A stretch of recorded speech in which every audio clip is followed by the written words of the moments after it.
Ar nedēļas ziņu apkopojumu pasaulē Latvijā Latgalē Alise Plus studijā Juris Saukāns. Pēc aizvadītajām lieldienu brīvdienām, kas šogad atnesa siltuma rekordus, darba nedēļa gan bija pagalam nemīlīga laika apstākļu ziņā. Otradienas vakarā līdz trešdienas rītam Daugavpilī nokrišņu daudzums sasniedza pat 90% no mēneša normas, un nedēļa arī nebija pārāk bagāta ar sensācijām, taču daži notikumi ir pieminēšanas vērti. Šonedēļ NATO atzīmēja kolektīvās aizsardzības 75 gadu jubileju. Kopš izveidošanas 1949. gada 4. aprīlī Transatlantiskā alianse izaugusi no 12 dibinātāju valstīm līdz 32 dalību valstīm, kas kopā strādā, lai nodrošinātu mūsu cilvēku drošību. Sabiedroto kopienu saista kopīgas demokrātijas, individuālās brīvības, cilvēktiesību un likuma varas vērtības. Šonedēļ NATO svinēja savu gadadienu 4. aprīlī NATO galvenajā mītnē Briselē, bet no 9. līdz 11. jūlijam Vašingtonā, D.C. gaidāms samits.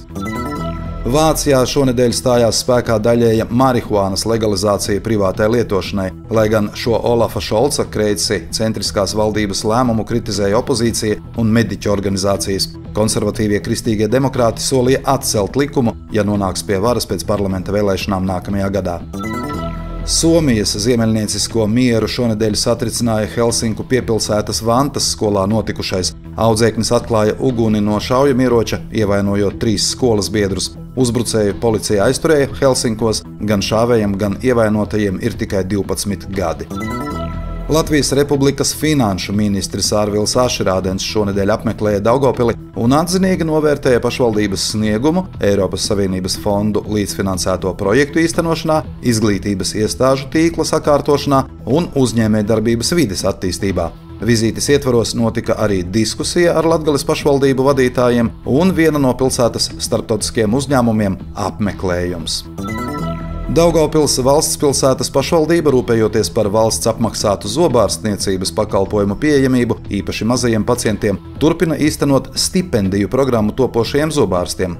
28. martā Domes kārtajā sēdē deputāti pieņēma lēmumu par ieguldījumu SIA Daugavpils zobārstniecības poliklīnika pamatkapitālā. Tas ļaus nodrošināt stipendiju izmaksu vēl vismaz līdz 2027. gadam, piesaistot jaunus stomatoloģijas speciālistus.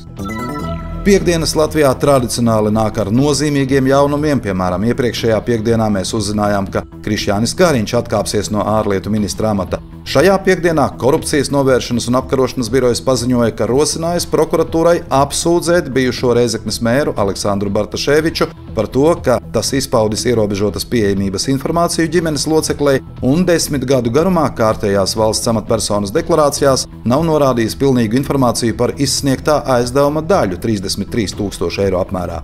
Tagad prokuratūrai kā procesa virzītājai jālemj par krimināla procesa, kas uzsākts jau pagājušā gada 20. decembrī, turpmāko virzību.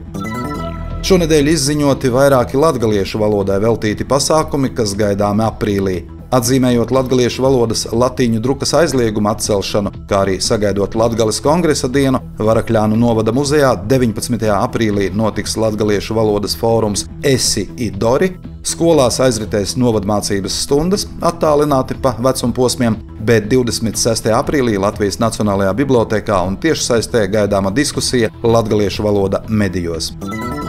Daugavpilī folkloras ansamblis Rusiči savu 35. dibināšanas gada dienu atzīmēs ar svētku koncertu 10. aprīlī 6:00 vakarā Vienības nama koncertzālē. Tur kopā ar jubilāriem uzstāsies arī citi Vienības nama Krievu kultūras centra kolektīvi. Ieeja koncertā būs bez maksas.